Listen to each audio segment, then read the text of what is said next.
Bienvenue sur la FM 100.9, c'est le retour de mes meilleures années pour ce début d'année 2018 justement. Et Gilles, cette semaine, pour fêter ce début d'année, ou presque, on va parler, on va parler musique, justement.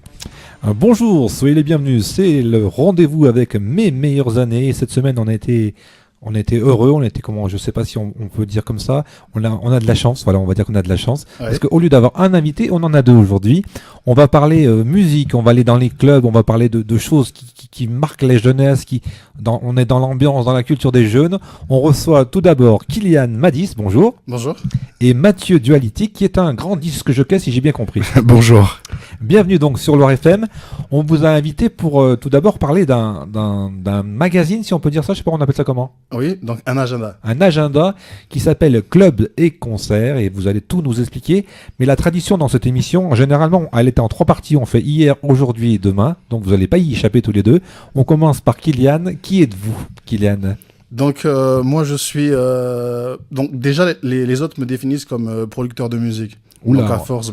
on a un producteur de musique avec nous. Je suis devenu producteur de musique, donc plus de type house, UK yes, house, yes, électro. I understand. Yeah, that's cool. Et par la force des choses, à force d'être imprégné par le milieu de la nuit, etc., j'ai décidé de créer un magazine justement pour le milieu de la nuit et les concerts. Alors, on va y revenir longuement parce qu'on a le temps, on a 1 heure, on va passer ensemble 1 heure. La question que je voulais savoir, moi, c'est un peu quel est votre parcours.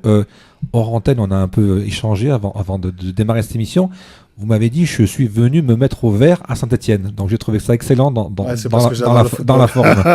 Mais vous êtes originaire de quel coin alors ? Moi, à la base, je suis bordelais. Ouais. Voilà. Donc oui, à la base, je suis bordelais. J'ai quitté Bordeaux il y a près de 6 ans pour partir en Angleterre, à Bristol, où j'ai fait pas mal de choses, notamment aussi dans la musique. Donc, je m'amusais à jouer mes sons dans différents pubs et clubs de manière anonyme pour voir l'effet que ça avait sur les gens. Et j'ai vu que ça plaisait vraiment, quoi. Et donc j'ai décidé de faire un album par rapport à ça. Donc voilà. Donc le fait de vivre en Angleterre a complètement transformé la musique que je faisais en fait. Dans quel sens ? Les sonorités, ouais. La manière, la façon dont je crée les sonorités, la vibe, le feeling, voilà. Est-ce que suivant les pays, on est influencé différemment ? Ah, complètement. Je dirais que la France, c'est un pays qui bon, déjà, a commencé, par rapport aux radios, apparemment, il y a pas mal de quotas. Donc, les radios ne peuvent pas forcément jouer tout ce qu'elles veulent. Il faut qu'il y ait des titres francophones. Tout à fait, parce que s'il n'y avait pas ces quotas-là, je crois qu'il n'y aurait même plus de musique française. Voilà. Et un quota de musique anglophone. Ce qui fait que il y a pas mal de standards qui sont mis en place en France. Par contre, en Angleterre, là-bas, c'est pas du tout comme ça. Ils n'ont pas de quota de musique française, hein. Non, il n'y en a pas. Au contraire, ils jouent ce qu'ils veulent quand ils veulent. Voilà. Et justement, finalement, je vais rester dans l'humour. Est-ce qu'il y a des chansons françaises qu'on entend en Angleterre ? Il me semble avoir entendu une fois Johnny Hallyday. Il me semble, mais je suis pas certain. Mais il me semble que c'était quand j'étais à Piccadilly Circus à Londres. J'étais parti dans une boîte par là-bas. Il me semblait que j'avais entendu Johnny et qu'après ils avaient mis Alerte à Malibu. Et justement, finalement, ils sont fermés sur eux-mêmes au niveau culturel, parce que y a que de la musique anglaise ou américaine ? Anglaise et américaine. En fait, ce qui se passe, c'est que la house music, donc c'est une musique qui est beaucoup écoutée en Europe, mais les gens ne la consomment pas pareil en France et en Angleterre. Quand vous dites consommer, est-ce qu'on peut avoir des précisions ? Parce que moi, je suis un quinquagénaire maintenant, donc j'ai du mal à me projeter. D'accord. Quand je veux dire consommer... Quand on dit consommer, c'est quoi ? C'est quoi ? Et oui, c'est quoi ? Donc, quand je dis consommer, c'est-à-dire que, par exemple, dès qu'on est en UK, donc en Grande-Bretagne et qu'on sort... Là, vous m'avez perdu. Hein. C'est quoi en UK ? United Kingdom. Yes. Et qu'on sort, il y a beaucoup de pubs et de bars qui jouent de la musique house. Ouais. House ou électro. Donc, c'est une musique d'accompagnement, finalement ? Ça fait partie de leur culture, en fait. C'est plus ancré dans leur culture à eux que dans la culture française. C'est ça que je veux dire. C'est pas un peu les afters dont on appelle un peu en France maintenant ? Non, parce que par exemple, moi, il y avait un endroit sur Bristol où je sortais souvent. Les soirées, elles commençaient à 18h, elles finissaient à 3h du matin. Ouais, c'est des grandes soirées alors. Hein. C'est pas forcément que c'est les grandes soirées, mais c'est que les Britanniques préfèrent faire la fête plus tôt et partir se coucher plus tôt. Et comment vous êtes venu à la musique alors? Donc à la base, comme je disais... On n'est pas à la télévision, on a la radio, vous avez quand même un physique de rugbyman presque. On me le dit souvent ça. Ouais. À la base, en fait, ce qui s'est passé, c'est qu'un jour, j'étais à Bordeaux. Donc, il y a mon beau-frère qui vient me voir, qui me dit, bon, bah, j'ai une surprise pour toi, faut que tu viennes avec moi. Je dis, ok, d'accord, je crois que j'avais 14 ans. Donc, il m'emmène dans un studio de musique. Et là, il me dit, bon, bah, je te présente mon pote Joseph et son frère Moïse. Et vu qu'on a remarqué que tu aimais bien la musique rap, etc., on aimerait bien voir ce que tu vaux, en gros. Ouais. Donc, j'ai dit d'accord. Et c'est avéré que ces deux mecs-là, en fait, c'est le groupe Tribal Jam. Ouais, donc, Joseph et Moïse, vu que c'est des Bordelais. Oui, j'ai un peu de culture, j'en ai entendu parler. Voilà. Et leur studio, il était vraiment au coin de ma rue. Donc, c'est eux qui m'ont formé à chanter, à écrire des textes. À l'époque, c'était les petits CD qu'il y avait dans des petits CD bizarres, là. Oui, des disquettes là, bizarres, là. Donc, ils me prêtaient des instrus, je m'entraînais à chanter, etc. Et je me souviens, Joseph, il me disait, il y a quelque chose, c'est pas encore parfait, mais il faut travailler, mais ça va venir. Voilà, il faut travailler, mais ça va venir. Donc du coup, j'ai suivi tous ces conseils. Et à force de continuer à m'entraîner, il y a des personnes qui m'ont remarqué, notamment un mec de Universal Music, là, celui qui a lancé le collectif Métissé, Willy William, etc. Et j'ai commencé à faire des concerts et à monter sur scène. Donc voilà. Très bien, alors on tourne la page, on se dirige du regard tout au moins vers Mathieu Dualitique, donc vous aussi disque jockey. C'est ça, disque jockey, oui. Stéphanois? Oui, stéphanois depuis une dizaine d'années. Oui. Et vous êtes né où, vous alors? Je suis né en fait entre Saint-Étienne et Lyon, donc pas trop loin. Vous êtes plus à la campagne. Voilà. Vous êtes partagé entre Lyon et Saint-Étienne. C'est ça. Mathieu, alors, et vous, quel est votre parcours aussi? Alors moi, en fait, j'ai commencé très jeune dans la musique. En fait, au départ, j'écoutais les disques de mes parents, donc tout ce qui était disco et ainsi de suite. Rock, notamment, Johnny Hallyday qui nous a quittés il y a un peu plus d'un mois. Donc du coup, en fait, j'ai commencé à écouter les disques de mes parents. Je me suis vite dirigé en fait à jouer de la musique au tout départ, en fait, à jouer du synthétiseur. Donc j'ai pris des cours de solfège et ainsi de suite. Mais bon, c'était pas vraiment mon truc en fait. Donc je suis parti plus du côté des platines. Donc en fait, mes parents m'ont acheté des platines vinyles et puis c'était parti. Donc j'ai commencé à faire des soirées privées en fait directement. Donc les anniversaires, les mariages, tout ça, des amis de la famille et de la famille. Et après, je me suis professionnalisé en fait en faisant une école de disc jockey à Lyon. Donc l'UCPA qui forme en fait des DJ pour les clubs tout simplement et puis aussi pour devenir peut-être plus tard des stars. Bon, pour l'instant il n'y en a pas beaucoup des stars, mais voilà.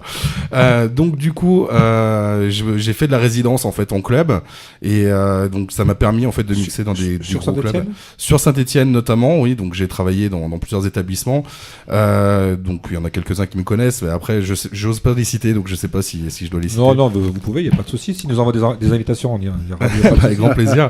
On ira se déhancher dans les discothèques avant quand on a 20 ans. Alors actuellement en fait je bosse donc au Copa, donc il y a une boîte en centre-ville. J'ai bossé aussi au Nautilus, donc il y a une boîte quand même assez connue maintenant à Saint-Étienne.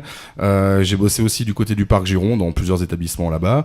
Et sinon avant ça j'ai travaillé en Suisse, j'ai travaillé un petit peu du côté de Montpellier, du côté de Lyon et au Macumba notamment. Ça a été ma première grosse résidence, donc il y a une dizaine d'années maintenant. Je peux pas m'empêcher de la faire. Au Macumba, est-ce que vous avez rencontré Jean-Pierre Madère? Non du tout.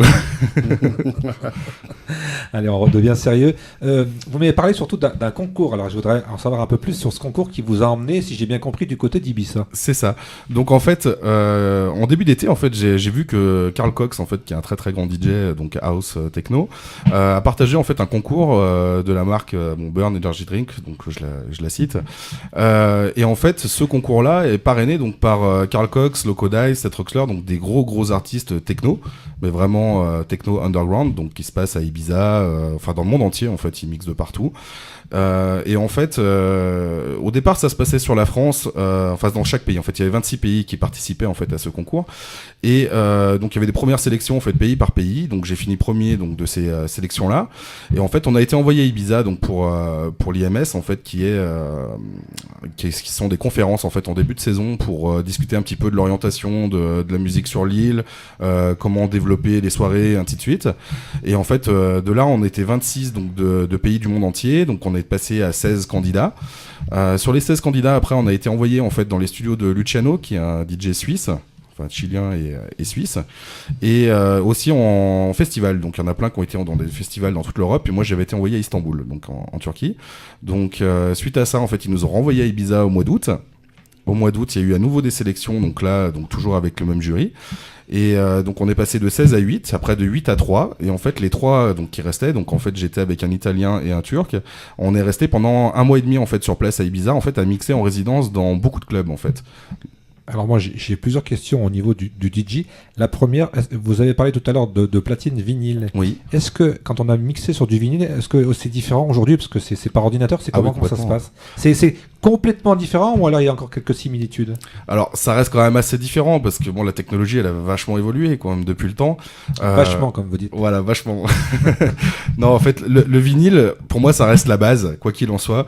Ça, comme tous les puristes. Voilà, j'ai encore du vinyle à la maison, j'ai encore eu des platines il y a pas très longtemps à la maison, donc ça c'est vraiment pour moi le top du top pour arriver à apprendre le métier et puis pour même pour la chaleur du disque et ainsi de suite, même pour le packaging et maintenant ouais c'est vraiment complètement différent parce que même moi maintenant je travaille avec un ordinateur parce que c'est beaucoup plus pratique tout simplement parce que quand on travaille je sais pas 150 vinyles on se casse un petit peu le dos alors que maintenant on arrive soit avec une clé USB soit un ordinateur où on a 50 000 musiques dedans. Quel est justement le travail du DJ aujourd'hui alors parce qu'avant on mixait, on enchaînait, c'est la même chose avec les... Là-dessus oui c'est toujours pareil. On a 2 pistes, je sais pas comment ça se passe, c'est on ça, mixe les 2 pistes avec les clés USB et tout ça. Tout à fait, bah, la base reste la même, mixer de musique en fait on va dire on aligne le tempo, donc on aligne la vitesse des morceaux pour parler plus facilement. Plus techniquement. Et voilà, techniquement. Et puis après, en fait, en gros, on mélange 2 morceaux pour faire une transition qui est la plus audible possible, on va dire. Une autre question, quand on se balade dans le monde entier, vous êtes allé du côté de l'Angleterre, vous êtes allé en Turquie, est-ce que les publics sont différents? Est-ce que les sons sont différents? Oui. Est-ce que les réactions sont différentes? Oui, moi je trouve. Oui, complètement. Moi, je suis d'accord là-dessus aussi. Ouais. Et on fait quoi alors? On s'adapte à ce public-là ou c'est le public qui s'adapte à votre musique? Alors, ça dépend des endroits en fait. Il y a des endroits comme à Ibiza où on va dire le DJ il passe plus ou moins sa musique. Donc le public est là pour écouter la musique du DJ. Et par exemple en France, dans les clubs, on est là pour satisfaire le public en fait, ses envies, et ce qu'il a envie d'entendre en fait. Donc après, même à Ibiza, à des moments, ça dépend des endroits aussi. Hein. Il y a des endroits où on est obligé un minimum de s'adapter, mais bon, pas autant qu'en France, par exemple. Pas autant que dans les clubs en France. Alors moi qui suis un peu l'actualité italienne, est-ce qu'on peut dire qu'en Espagne, en Italie, en Turquie, là aussi, il y a des sonorités différentes? Ah oui, complètement. Ouais. Comment on s'adapte? Parce qu'on arrive avec ses instruments, j'allais dire, on arrive avec sa musique, comment on s'adapte justement quand on arrive sur place? On va chercher des influences? Alors, moi, voilà, c'est ce que je fais en principe avant d'y aller. J'écoute un petit peu la musique qui passe en ce moment dans ces pays-là. Et parce que je suis allé aussi mixer en Italie cet été. Donc c'était vraiment sympa d'ailleurs. Pareil, si vous avez des places, des invitations, je suis avec grand plaisir. Bon, c'est un petit peu loin, hein, c'est du côté de Ferrara en Italie, je sais pas si vous connaissez. Donc c'est un petit peu loin maintenant. Mais oui, c'est vraiment ça. En fait, il faut écouter quand même, voir un petit peu ce que les gens écoutent et puis arriver à l'incorporer, on va dire, dans un set. Donc un set, en gros, c'est le temps que je vais jouer, par exemple, sur 1 heure et demie, 2 heures, même plus. Hein. Des fois, je fais des all night long, donc je joue toute la nuit en fait dans des clubs. Et vraiment, je m'inspire un petit peu de ce qui se passe là-bas et je le tourne à ma sauce en fait. Voilà. Et quand on revient à Saint-Etienne, est-ce qu'on se dit on est sur une autre planète ou alors c'est partout pareil? Carrément, hein, sur notre planète. Hein. Ouais. Saint-Etienne en lui-même, je dirais pas ça, mais je dirais sur la France entière, on est un petit peu à part dans toute l'Europe. C'est pas les mêmes sonorités. Quand on dit on est à part, c'est juste au niveau des sonorités? Oui, parce que bon, en France, on est assez chauvin. C'est plus de l'aigu, c'est plus du grave, comment ça se passe là aussi? On peut définir ça? À l'heure actuelle, moi je trouve que les jeunes ils écoutent beaucoup du rap français, donc en fait le français est vraiment revenu en force. Le français en langue, hein. Voilà, en langue, tout à fait, ouais, en chanter, en parler et ainsi de suite. Bah, c'est une bonne chose. Oui, c'est une bonne chose pour la France. Après, il n'y a pas que ça non plus. Après, le côté club, justement, je trouve qu'on est vraiment fermé sur la France en fait. Mathieu, permets-moi de te couper. Il n'y a pas quelqu'un qui t'avait demandé du Jules pendant que tu mixais? Après, c'est pas mon délire donc. Alors là, je vais vous dire, moi je vais avoir du mal à vous suivre parce que je sais même pas qui est Jules. Ah. J'en ai entendu parler, mais c'est pas quoi, mal. C'est du rap français, c'est quoi? C'est du rap français, mais en fait, il n'y a pas de réel contenu. En fait, les paroles sont vides. La voix est trafiquée. Voilà, la voix, elle est autotunée à fond. Oui, mais quand vous me dites la voix est trafiquée, j'ai entendu un petit peu les choses à la mode comme Maître Gims. La voix est trafiquée aussi. Oui, mais Maître C'est vraiment Maître pire. Gims, l'avantage qu'il a, c'est quand même qu'il sait chanter. Voilà, c'est quand même un chanteur. Ouais. Par contre, Jules, c'est de l'autotune à fond, quoi. Oui, mais quand vous me dites des termes techniques, il faut me les expliquer. C'est quoi de l'autotune? En gros, à la base, c'est un correcteur de tonalité en fait pour les voix. Ah d'accord. Et en fait, lui, il le pousse à son maximum en fait. Donc en fait, ça fait une voix très numérique, mais qui n'est pas chantée. C'est peut-être un peu ce qu'on attend au club aussi, d'avoir une voix un peu numérique, non? Ah là, c'est vraiment poussé. Hein. Non, je peux Je pas. vous laisserai écouter à l'occasion. Ouais, il va falloir que j'aille chercher ça sur mon petit YouTube. Bah justement, on va faire notre première pause musicale. On a un artiste qui est en face de moi. Expliquez-moi un peu, Kylian, comment on devient avant. Comment on devient, pardon? On devient avant, vous êtes bien avant. Avon. Yeah. Ah bah ouais, mais moi j'ai pas l'accent. Avon, Avon. I'm sorry. Avant, c'est le Donc- savon peut-être. Hein. En fait, ce qui se passe, c'est que à Bristol, il y a un fleuve qui s'écoule, qui s'appelle justement l'Avon. Yes. Donc, moi, j'ai pris mon nom de là, de manière à me souvenir de toutes ces années que j'ai eues là-bas, qui étaient superbes, et Et donc vous avez Voilà. écrit Over the Rainbow. Over the Rainbow. Et c'est parti. Et voilà Gilles, en direct du Loire FM Night. Moi j'avais une question à vous poser, Philippe. Est-ce que vous pensez pas qu'on a perdu les auditeurs qui écoutaient de l'accordéon ce matin? Mais c'est pas...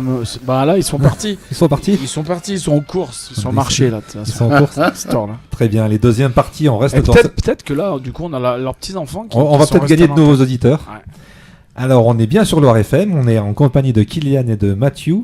Mathieu. Et on est surtout là parce qu'on va parler d'un agenda que vous avez créé qui s'appelle Club et Concert. Oui.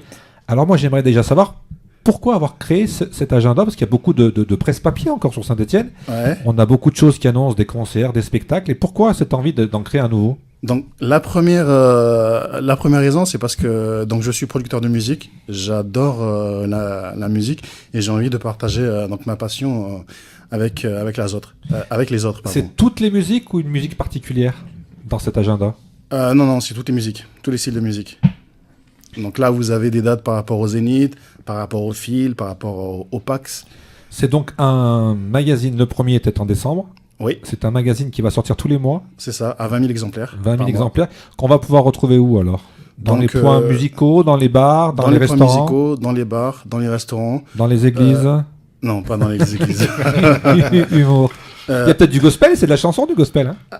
Oui, peut-être du gospel aussi, mais pas à l'église. Et pour revenir sérieux encore une fois, est-ce que c'est quelque chose qu'on va retrouver spécifiquement sur Saint-Etienne ou dans toute la Loire? Là, ce que j'ai prévu, c'est dans un premier temps, ça reste sur Saint-Etienne, mais d'ici quelques mois, je vais aussi l'implanter à Lyon. Ah, moi j'allais vous dire ça va aller sur Montbrison, sur Roanne, mais là on est carrément sur Lyon. Ouais. Et j'étais parti moi sur une idée d'un titre qui s'appelait WooMag. Pourquoi ça s'appelle maintenant Club et Concert? Parce que WooMag, c'est le nom de l'agence. C'est donc une agence de quoi? De com, de publicité, Voilà, de quoi? de communication. De Donc, communication. création de sites internet et donc publicité. Alors racontez-moi un peu la genèse. Donc vous aviez envie de faire partager cette passion pour la musique. C'était l'envie de créer un support où on peut aller aussi chercher. Il faut être honnête. Pour aller chercher un peu de la pub. Comment ça se passe? Donc, La genèse. dans un premier temps, c'est parce que je suis vraiment un passionné de musique, comme vous avez pu l'entendre avec le Over the Rainbow. Dans un second temps, c'est parce que je me suis rendu compte qu'il y a un créneau intéressant à prendre, parce que Saint-Étienne, c'est quand même une ville qui, mine de rien, qui est assez dynamique. Ici, dès que les gens font la fête, ils aiment bien faire la fête. Il y a beaucoup d'étudiants aussi. Voilà, ils aiment bien faire la fête jusqu'à il n'y a pas d'heure, chose qui n'est pas le cas dans toutes les villes. Hein. Moi, personnellement, je ne peux pas faire la fête jusqu'à 11h, jusqu'à midi. Par contre, j'ai vu des personnes qui ne s'arrêtent pas jusqu'à ce qu'elles soient vraiment à plat. Donc, par rapport à tout ce que je... C'est surtout à mon avis, parce que Saint-Etienne, il fait froid l'hiver et les gens ont besoin de se réchauffer, donc C'est ils ça. bougent beaucoup. Ah, mais c'était la même chose pendant l'été. Hein. Ah ouais, c'est la même chose. Et par rapport à ça, j'ai remarqué que les concerts intéressaient vraiment les gens. Il y a des structures adaptées qui sont ici, qui justement organisent beaucoup de choses tout le temps. Et c'est assez bien de les mettre en avant. Alors il y a une grosse particularité, c'est que c'est un format de poche. Voilà, C'est-à-dire qu'on donc peut à le la prendre base, et on peut le rentrer. voilà, à la base, Je finis juste, parce qu'après je vais oublier ce que j'avais envie de dire, c'est que presque on a l'impression que c'est le format d'un téléphone. ouais. On est tendance. Voilà. Donc à la base, le format devait être un peu plus colossal que ça. Ça devait Ouais. être du A5. Donc, sauf que par rapport à ce que font l'agenda, etc., je trouvais que le A5, c'est assez gros, quoi. C'est pas quelque chose qu'on peut prendre facilement et l'embarquer à la maison pour le conserver pour plus tard. Par contre, ce format-là, les personnes qui sont intéressées peuvent le prendre et le ramener avec eux. D'ailleurs, c'est ce qui se passe depuis le début de la diffusion, là. Donc le contenu, c'est quoi exactement? On a des infos, on a des dates, on a de la pub, on a Donc, des interviews, on a quoi? Il y a des dates, donc pour les concerts, il y a des dates de soirée, des dates de spectacle et aussi des interviews. Par exemple, pour le mois de décembre, c'était Mathieu Duality qui est aujourd'hui avec nous ici, Tiens, comment alors FM. comment on fait bien les choses? Et le mois prochain, c'est le groupe de musique Nazca qui s'est produit récemment en décembre, donc le 17 au PAX. Si je prends l'exemplaire du mois de décembre, là, j'ai un article sur Vianney. Oui. C'est qui décide de faire Vianney? Comment on lui demande l'autorisation? Comment on fait un texte? Comment ça se passe? Expliquez-nous un peu les petits secrets de ce contenu. Moi, je suis en relation avec... étant donné que je fais de la production musicale, je rentre facilement en relation avec les artistes. Donc, par rapport à Facebook, ça aide aussi pas mal pour entrer en contact avec les managers. Donc, du coup, je les contacte et ils me donnent des autorisations. Donc, ça a été le cas pour Vianney, tout comme ça a été le cas pour un DJ qui s'appelle Joe Stone. Je sais pas si tu connais, un DJ anglais. Non, je connais pas du tout. Donc, le party, il a remixé Montel Jordan. D'accord. Ça dit quelque chose? Ouais, ça me dit quelque chose. Ouais. Le but du magazine, c'est quoi? Alors, c'est de s'installer, c'est d'exister, c'est de faire de la concurrence à quelqu'un? Quelle est l'idée Parce qu'il y a forcément une idée économique derrière ça. D'après les premiers retours que j'ai eus, il n'y a pas vraiment de concurrence en fait pour le club et concert parce que l'agenda ne font pas vraiment le même métier. En fait, si vous prenez le club et concert et que vous mettez l'agenda côte à côte, vous verrez que d'un, c'est pas le même format, de deux, le contenu est traité différemment. Dans le club et concert, il y a une charte graphique qui est vraiment mise en place de manière à ce que ce soit très ergonomique et facile à lire. Vous voyez que la police d'écriture est quand même assez grosse, donc du coup vous n'avez pas besoin de lunettes ou de plisser les yeux pour réussir à y voir, contrairement à ce que fait l'agenda, etc. Donc je dirais que il y a pas vraiment de concurrence en fait. L'agenda pourra exister aussi longtemps qu'ils voudront et le club et concert pourra poursuivre son bonhomme de chemin. Là aussi, on vise quel public? Un public Donc, jeune, je pense. L'avantage du club et concert, c'est que il peut il peut correspondre à plusieurs publics. Donc vous avez les jeunes étudiants qui sont à l'université, etc., qui sont très friands. D'ailleurs, le club et concert aussi à Copifac. Et vous avez les personnes de la trentaine et même de la quarantaine qui sont intéressées. Par exemple, vous, tout à l'heure, vous m'avez dit que vous aviez été au concert de Laurent Gérard récemment. Tout à fait. Ben, Laurent Gérard est dans le club et concert. Et là aussi, ça se passe comment? C'est vous qui avez approché la prod ou c'est la prod qui vous a contacté? Non, là par rapport à ça, je suis déjà en contact avec le Zénith et toutes les structures qui organisent justement des concerts par rapport à ça. Donc, pour résumer, on parle des concerts et des clubs. Est-ce qu'on va s'ouvrir, je sais pas moi, à la mode, à ce qui se passe à Saint-Etienne? Est-ce que c'est dans les idées qui vont venir? Comment on va articuler ça? Je ne pense pas. Parce on va rester vraiment club et concert. Voilà, vraiment club, concert et soirée. Et là aussi, il n'y a pas une sorte de concurrence entre les clubs? Qu'est-ce que vous voulez dire par rapport à la concurrence des clubs? Je pense que le principe d'un club, c'est de faire de l'argent, c'est d'attirer du monde, donc il n'y a pas cet esprit de... En fait, ce qui se passe, donc j'ai vu ça souvent dans des grandes villes, que ce soit en Angleterre ou même en France, c'est que souvent les clubs ont l'habitude d'imprimer leurs flyers qui vont faire distribuer par des étudiants ou même par leurs équipes. Le souci des flyers, c'est que vous allez en retrouver certains sur des pare-brises de voiture, puis ils vont se retrouver par terre. Donc en gros, tout le monde sait que la durée de vie d'un flyer, ça varie entre 10 et 15 secondes. Donc c'est de l'argent qui est jeté à la poubelle. L'avantage avec le club des concerts, c'est que c'est eux qui définissent le type d'encart qu'ils veulent pour leur communication. Et je pense qu'il y aura beaucoup moins de clubs et concerts qui vont finir à la poubelle que de flyers qui sont imprimés par tous les clubs. Et là aussi, ça sera dans tous les clubs de la Loire? Juste de Saint-Etienne. Juste de Saint-Etienne. Pour l'instant. Là, comment ça se passe aussi? On va les démarcher, on leur dit est-ce que je peux poser je sais pas, vous avez une borne, vous avez quelque chose dans les clubs? Comment ça se passe?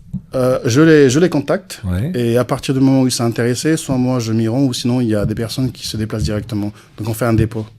Et pour l'instant, le club et concert, ça concerne combien de personnes, la structure, pour faire ce livre et puis pour le distribuer, pour en faire la promotion? Donc là on est 5. 5? Ouais, 5. Donc moi je m'occupe de la PAO, donc publication assistée par ordinateur. Excusez-moi pour le coup sur la table. Non, mais ça fait des rythmiques sur la table. Ouais. J'espère que ça fait pas trop d'interférences. Après, il y a mon ami Daniel qui, le week-end, lui aussi, il est dans le milieu de la nuit, donc il est au balafon. Et la semaine, il bosse avec moi plus sur la partie commerciale.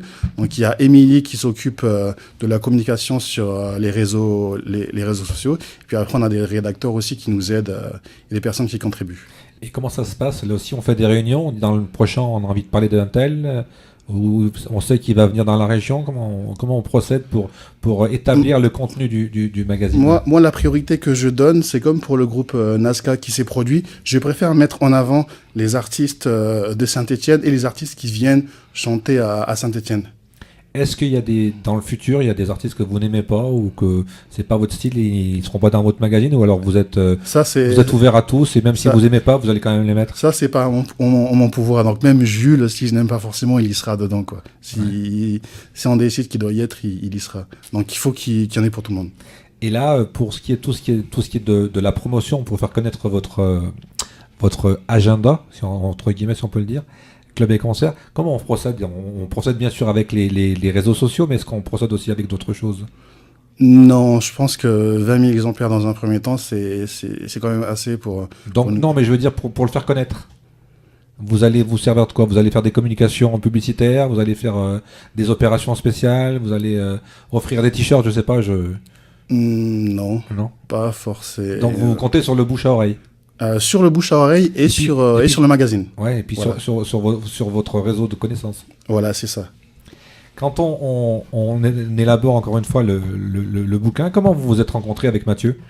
Ben, avec Mathieu, ce qui s'est passé, c'est que une fois, je suis sorti au Copa et il avait... Bon, après, il faut dire que j'aime beaucoup le Copa, j'aime beaucoup l'équipe qui travaille là-bas et aussi le style de musique qui est joué. Et il me semble qu'il avait diffusé un remix et c'était un remix de Corona. Oui, c'est possible. Ouais. Façon UK House. Et là, je me suis dit, oh là, ce DJ-là, il a vraiment de l'oreille. D'ailleurs, je suis parti lui demander le titre du morceau que j'ai téléchargé plus tard. Donc, c'est comme ça que j'ai rencontré Mathieu. Et là, on lui dit, est-ce que tu es d'accord pour venir faire un petit interview dans nos magazines? Voilà, après plus tard je lui ai proposé. C'est ça, en fait il a vu qu'il se passait pas mal de choses cet été, donc du coup il m'a dit, bah écoute, je vais lancer le magazine, est-ce que tu veux être dedans? Je lui ai dit, bah oui, avec grand plaisir. Et là aussi, est-ce qu'on a des partenaires institutionnels? C'est-à-dire, est-ce qu'on va voir la mairie, on va voir le conseil départemental pour un petit peu Donc d'aide? là, j'ai commencé à approcher la mairie pour mettre en place... parce qu'à la base, je pensais qu'il était intéressant de faire une distribution de magazines directement auprès des stations de tramway, etc. Mais d'une part, j'ai trouvé que c'était un petit peu dangereux. Ça aura la même conséquence que les flyers. Hein. Voilà. Et d'autre part, j'ai trouvé que ça n'était pas adapté. Donc du coup, j'ai préféré conserver la diffusion en dépôt. Donc je suis rentré en contact avec la mairie. Il y a aussi le cinéma L'Alhambra avec qui je vais faire quelque chose. Et entre parenthèses, donc vraiment entre parenthèses, j'ai créé un réseau social pour l'information et le journalisme. Et je vais organiser une keynote au cinéma L'Alhambra. Je pense que ça va être d'ici la fin 2018. Donc ça... Vous avez dit une keynote? Comment on dit une keynote en français? Ça veut dire quoi? Une conférence? Voilà, une conférence de presse. Voilà. Ah, une conférence de presse, d'accord. Là, vous allez informer de vos projets. Voilà. Alors, on va faire une deuxième pause musicale, toujours avec vous en tant qu'artiste.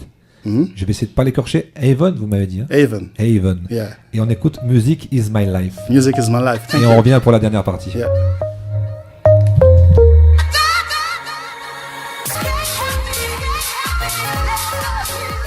Alors Gilles, est-ce que je peux amener ma pointe de sel? Tout à fait, j'ai le poivre. Ça tombe bien, moi j'ai le poivre. Dans cette magnifique émission. Alors là, tout à l'heure, tu as dit que tu avais rencontré ton copain pendant qu'il mixait sur du Corona. Et là, bizarrement, j'ai retrouvé quelques sons, me semble-t-il, des années 90 en fond. Oui. Ma petite oreille de vieux DJ s'était étirée. Je me trompe ou je me trompe pas? Non. En fait, moi, dans mes remixes, j'aime bien remixer des vieilles chansons, en fait. Et le remettre au goût du jour et façon UK House. Quand on dit remix, quel est le terme exact? On reprend On reprend une chanson et on la modernise, on la transforme, on lui donne une couleur différente. En fait, moi, je dirais qu'il y a deux façons de remixer. Donc, la première façon, c'est de travailler pour un gros label qui va vous passer une commande, qui va vous dire, bon, bah écoutez, là, il s'est passé quelque chose avec Johnny. Moi, je pense qu'il y a un petit paquet d'argent à se faire. Donc, est-ce que ce serait possible que vous me livriez un tube?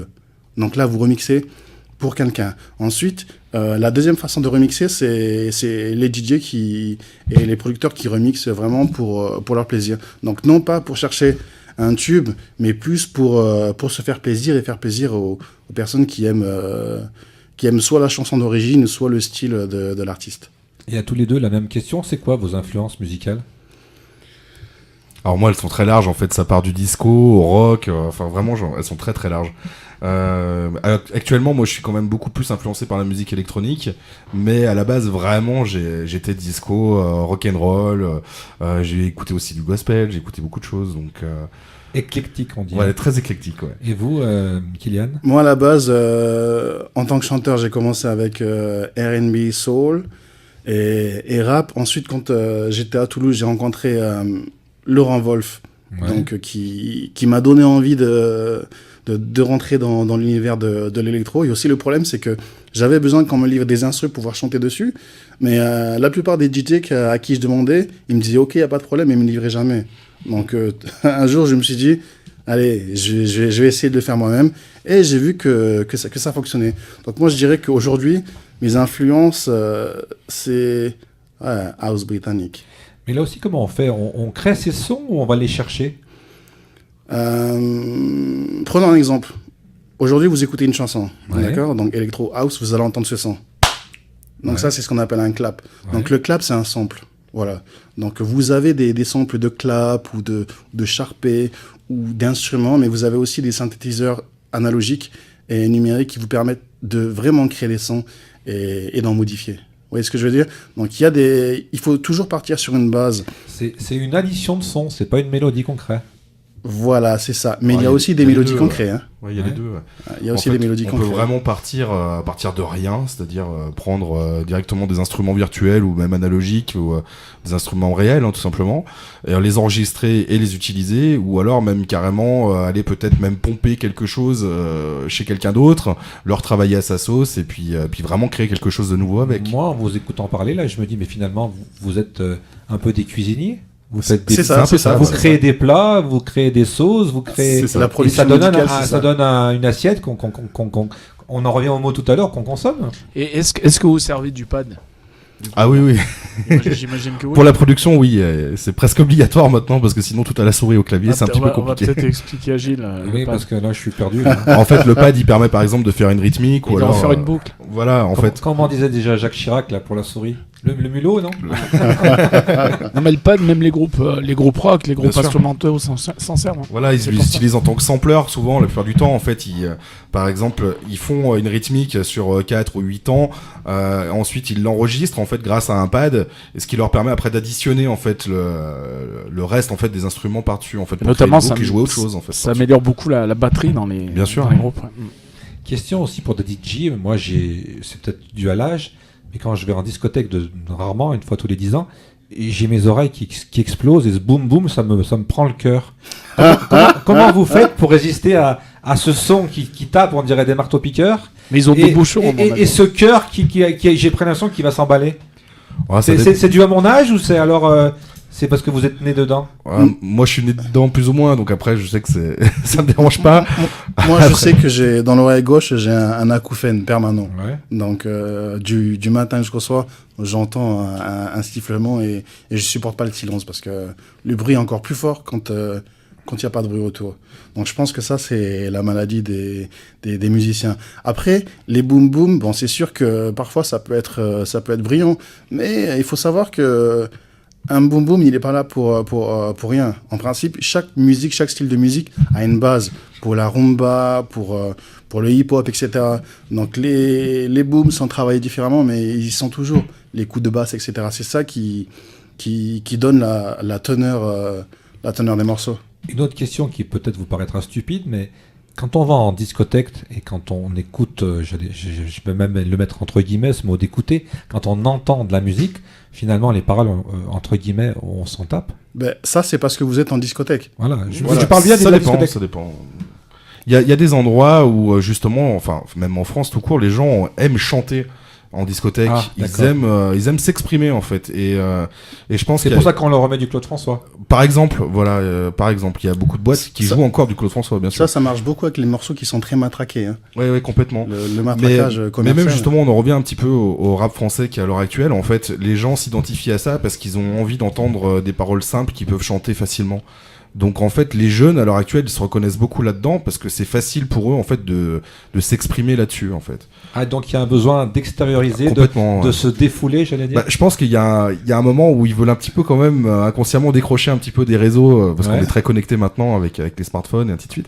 Et je pense qu'à un moment donné, ils ont envie de lâcher prise et ils ont trouvé cet échappatoire en fait. À Universal, ils ont un mot pour ça, ils appellent ça des bananes. Ça veut dire, nous, ce qu'on veut là cet été, c'est il faut trouver une banane. Un son qui tourne bien, qui soit très facile à retenir. Ouais, puis Philippe me fait un signe, la banane c'est par rapport au sourire. Bien sûr, bien sûr. On est d'accord. C'est par rapport à Faut que la ce soit facilité facile, voilà. pour retenir les textes. Ça veut dire qu'aujourd'hui, vous qui êtes dans le milieu, vous savez ce que le public attend, vous savez faire, donc vous pouvez leur proposer exactement ce qu'ils demandent.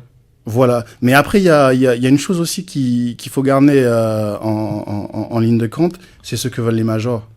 Parce que parfois, ce que veulent les majors n'est pas forcément ce que les artistes font. Vous voyez ce que je veux dire? Ouais, bien Donc il y sûr. a beaucoup d'artistes qui espèrent être signés. En fin de compte, par exemple, à Bordeaux, il y en a un, je sais même plus comment il s'appelle là, un petit jeune, lui ce qu'il fait c'est de la house, mais qui mélange avec de l'accordéon. Donc avant d'être signé, il me semble qu'il a été signé par Wagram, il me semble. Avant d'être signé, il a tourné dans beaucoup de bals et beaucoup de mariages où il faisait ce qu'il aimait bien. Ensuite, il a été signé en tant que parolier. Donc une fois qu'il s'est fait accepter en tant que parolier par la major, au bout d'un certain temps, il a réussi à monter un petit peu. Ouais, ce que je veux dire, vous pouvez pas arriver. Mais quand vous parlez de major aujourd'hui, est-ce que finalement avec l'internet il y a besoin de major, il y a besoin de maison de disques? Le truc, c'est On fait son truc et on se le distribue soi-même, non?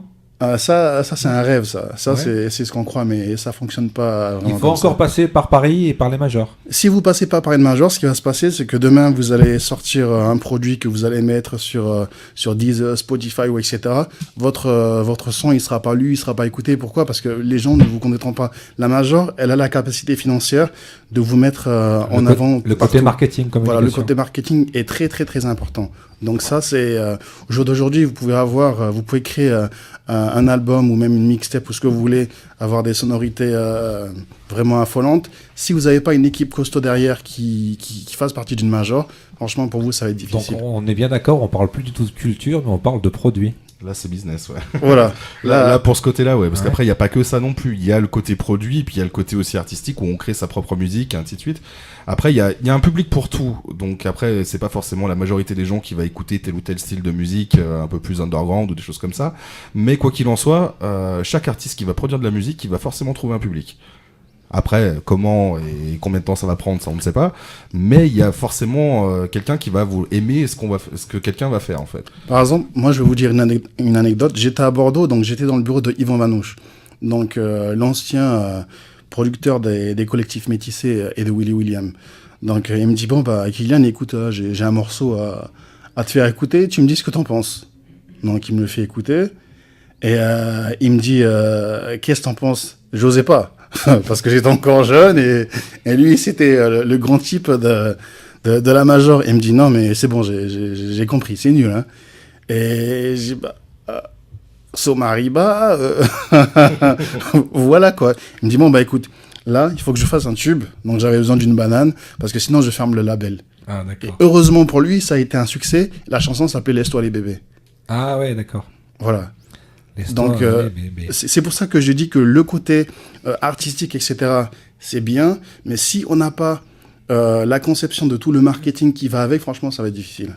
Philippe, Moi, je voulais simplement dire peut-être la seule exception dans ce monde de brut. tu veux faire un tube en boîte? Non, c'est la dub. Hein. Oui. C'est la dub, la seule exception. Hein. Ils font tout eux-mêmes, je crois, hein, C'est d'après ça, ce tout que à j'ai fait. cru comprendre.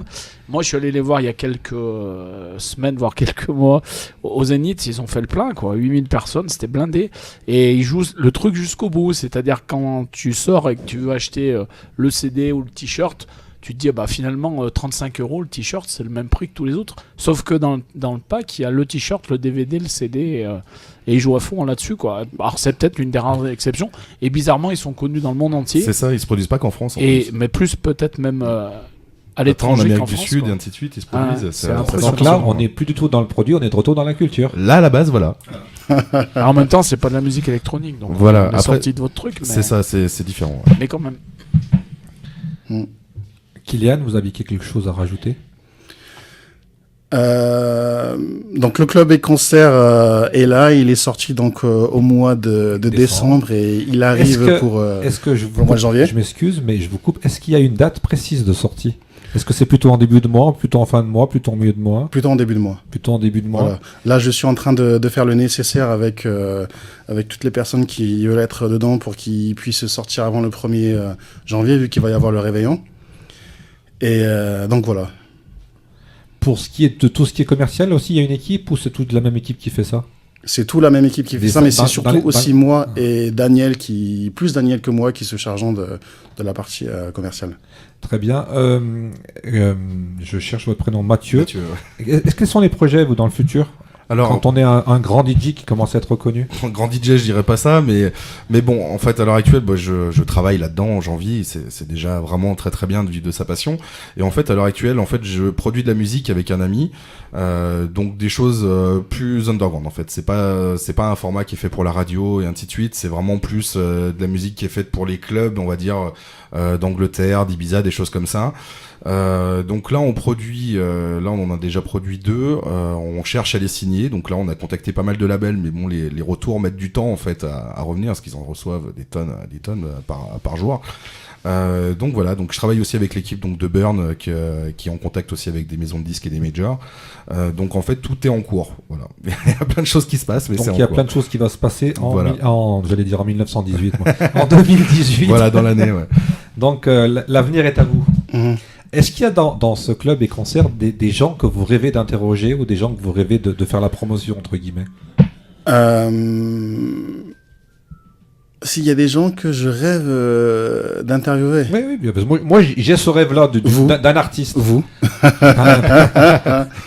Quand vous voulez, mais alors je ne sais pas si je vais être d'accord avec le public. Ah mais Moi, si. moi je suis un quinquagénaire, hein. Vous avez vu les cheveux blancs, hein? Ah mais c'est pour tout public, c'est pour tout public. Non, mais ça serait avec plaisir. Mais non, il n'y a pas des artistes qu'on rêve de croiser, d'avoir quelques mots, oui, En fait, en fait, c'est souvent on n'a pas tellement des questions, c'est surtout la rencontre, quoi. Parce qu'en fait, ce qui se passe, c'est que donc moi j'ai 2 profils. Donc j'ai le profil du créateur donc du club et concert, et j'ai aussi le profil du producteur de musique. Et ce qui fait que Je vous enverrai une maquette alors. Ce qui je fait que chante quand- sous la douche. quand je suis en contact avec d'autres artistes, mais pour moi en fait c'est des gens qui sont comme tout le monde. Ah, Donc bien j'ai sûr. pas forcément cette approche de me dire ah il y a telle personne que j'adorerais interviewer. Et c'est aussi ça qui facilite mon travail, parce que quand vous avez à négocier ou à faire des choses avec des artistes, si vous-même vous êtes artiste, vous êtes du milieu, la communication est beaucoup plus aisée. Alors moi, je vais aussi vous raconter une anecdote, puisqu'on a le temps et puis qu'on est en famille, là, sur Loire FM. on a beaucoup de politique, là, on n'a aucun souci. On a des gens du réseau, j'allais dire stéphanois, où on n'a aussi aucun souci. Mais dès qu'on s'attaque aux artistes, on a les difficultés. D'ailleurs, c'est quasiment chaque fois mission impossible. On n'arrive jamais à les faire venir, parce qu'on a chaque fois 15 intermédiaires. Est-ce que vous avez des solutions pour franchir ces barrières? Parce que quand on se rend compte qu'on les croise vraiment, les artistes eux-mêmes, Ouais. ils sont hyper contents, hyper sympathiques, ils ont envie de parler. Mais moi, souvent, j'ai même eu des barrières. Ils ont même pas Donc- demandé à l'artiste s'il voulait venir, quoi. Ils ont dit non. Donc ça, c'est quelque chose que j'avais constaté il y a plusieurs années en fait. Et donc moi, j'ai pas ce problème-là parce que je me présente en tant que musicien. Donc il faut que je les appelle et je leur dise ouais, je suis musicien moi aussi. Je joue du pipeau. Non, mais vraiment, quand vous êtes artiste, c'est beaucoup plus facile d'approcher les autres artistes parce qu'ils ont plus de. C'est comme si vous connaissez les gens en fait. Ouais. Voilà, vous faites la même Non, parce chose. que- Peut-être pas au même niveau, mais vous faites la même chose. Non, mais nous, on a eu la chance d'en avoir 2 ou 3 des artistes du top, hein, notamment dernièrement Philippe Torreton, Olivier Lejeune l'année dernière. Mais ils ont adoré quand on a eu un échange qui était fantastique. Ou encore même une autre génération, Isabelle Aubray, c'était magnifique. Et sinon, les autres, j'y arrive pas. J'ai toujours des barrières. Hein, Passez par Facebook. Passez par Facebook. Contactez-les par Facebook. Oui, non, mais alors ils vous promènent. Appelez entre midi et 2h. Ça- Appelez ma collègue Sandra. Appelez mon autre collègue Alexandra. Appelez ma collègue. Ouais, non, mais c'est bon, on n'y arrive jamais. Ça, c'est ce que vous croyez. Moi, dernièrement, j'ai réussi à être en contact avec un artiste à Icon qui avait gagné le Trace TV Challenge, là, Mayumba. Je l'ai contacté sur Facebook, il a été très sympa. À aucun moment, il m'a parlé de manager ni quoi que ce soit. Ouais, Donc, donc, moi, c'est ce côté barrière qui m'a. J'allais dire un mot plus fort, mais qui m'agace. Ouais, mais ça dépend des artistes après, c'est toujours pareil. Il y en a Et- qui sont très accessibles, il y en a qui sont. Et quand vraiment, on les rencontre, on discute, très on se dur. dit putain, mais ils sont super sympas. Pourquoi? Moi, j'ai eu une anecdote il y a 2 ans, hein, je crois. Hein, c'est le comédien espagnol Sergi Lopez. J'ai appelé partout, je me suis fait envoyer paître. Bon. On est allé un peu à l'arrache. Et le mec, je lui dis c'est dommage que vous n'êtes pas venu à la radio. Il me dit ouais, parce qu'il me dit je serais bienvenu parce que je me suis fait chier tout l'après-midi. Après, Et là, vraiment, j'ai eu la haine. Non, mais tout dépend aussi du passé de l'artiste. Par exemple, tu prends Claudio Capéo, quand il est passé à Parole et Musique, c'est un gars adorable. Il nous a reçus tranquille et tout. Et il nous a dit avant, je sais, parce que moi je poussais les caisses d'ampli et j'étais rodise avant d'éclater avec un morceau. Donc après, ça dépend vraiment. Les Ludwig von 88, je veux dire, les premiers punks, peut-être en France, premier groupe punk, voilà. C'est des gens, ils sont adorables, quoi. On a discuté avec eux pendant 1 heure. C'est ça, c'est. Mais tout dépend, je pense aussi t'as des gens qui reconnaissent qu'ils sont arrivés là par rapport à leur public, etc. il y en a d'autres qui se gonflent. Hein. Non, mais moi, je pense pas que ça vient de l'artiste. Ça vient de toutes ces barrières qui entre Ça eux dépend, et moi. Quoi. oui, mais ça dépend aussi comment ils sont entourés. Et ça dépend de l'artiste. Parce aussi, que quand peut-être on un les peu. voit tous, on discute avec eux, ils sont tous super sympas. Mais après, des fois, ils ont peut-être besoin d'avoir aussi des filtres comme ça, Tout à parce fait. qu'ils ont peut-être énormément Aussi, de ouais. demandes, et puis ils peuvent pas satisfaire tout le monde. La plupart du temps, ça arrive quand vous contactez des personnes qui ont des contrats qui sont très régis par la major. Voilà, c'est la major qui dit, bon, ben, il y a telle personne, Natacha, qui va s'occuper de ta communication. Donc, c'est elle qui filtre, c'est elle qui va dire oui ou qui va dire non. Et il y a d'autres artistes qui ont des contrats qui sont plus souples et qui, là, eux, vont accepter de traiter directement avec vous, quitte après à en parler à leur manager. Vous voyez ce que je veux dire? Je pense que je suis aussi un peu naïf. Je vais vous donner un dernier exemple. Hein. On parlait de lui puisqu'il est de la région. J'ai croisé le Mickey 3D et je lui ai dit j'aimerais bien que vous veniez faire l'émission à la radio. Et le mec il m'a dit ben appelez Paris, voilà, quoi, appelez la maison de disques. Quoi. Et si j'appelle la maison de disques, ils vont me dire bon ben c'est qui le RFM quoi. Ouais. Alors que si lui m'avait dit j'ai envie de venir parce que vous êtes sympa, vous êtes de la région, ça va vous aider, et puis ça serait passé quoi. Ouais, donc c'est soit il est verrouillé par son contrat en fait de communication, soit c'est lui qui a pas envie en fait et tout simplement qui vous envoie au mur. Mais il se peut effectivement qu'il soit aussi verrouillé. Tout à fait. Et Il y a de doit fortes chances. passer Ouais. par la majeure. C'est ça, il y a de fortes chances. Ouais. Ça, c'est pour les plus gros contrats, vraiment. Donc à l'avenir, il n'y a pas de verrouillage. Club et concert, il aura toutes les infos, il aura tout. Est-ce qu'il y aura du scoop aussi un peu des choses on peut pas avoir ailleurs? Je travaille dessus. Ouais. Ça, Donc ouais. pour tous les auditeurs de Loire FM, c'est vraiment à découvrir. C'est un format qui est original. Ça s'appelle Club et concert. Ça sort tous les mois en début de mois. Ouais. On peut le trouver dans tous les endroits sympas de Saint-Etienne. Ouais. Et puis, écoutez, moi je pense que des gens sympathiques comme vous, on est amenés à se revoir et à faire des choses ensemble. Avec grand plaisir. Avec Et puis grand j'ai bien plaisir. noté que vous m'avez parlé d'interview, donc c'est quand vous voulez. D'accord. Allez, on se donne rendez-vous donc dans les points de vente de Saint-Etienne, dans les points de vente, non, dans les points où on peut trouver l'agenda. Oui. On termine cette émission, comme on a commencé, j'allais dire en musique, mais pas avec le générique, mais avec une des dernières chansons qui s'appelle The Night. The Night. Donc là, ça parle de quoi? Comme moi je suis pas bilingue, je parle pas anglais. You are the rhythm. This is the rhythm of the night. C'est un remix. Ah, de c'est Corona. ça je connais. On est encore avec Corona. On est sur les années 90. Donc pour l'accordéon, c'est tous les samedis matins sur Loire FM. Et puis pour mes meilleures années, c'est tous les samedis, mais à midi. Et là, vous l'avez bien noté, c'était un rendez-vous assez disco, j'allais dire assez fun, assez House. house. Je me mets tout de suite à l'anglais et je vous donne rendez-vous la semaine prochaine. Merci beaucoup Merci Kylian, beaucoup. merci beaucoup Merci à Mathieu. vous. Et là, on est vraiment dans l'ambiance discothèque. À la semaine prochaine, merci.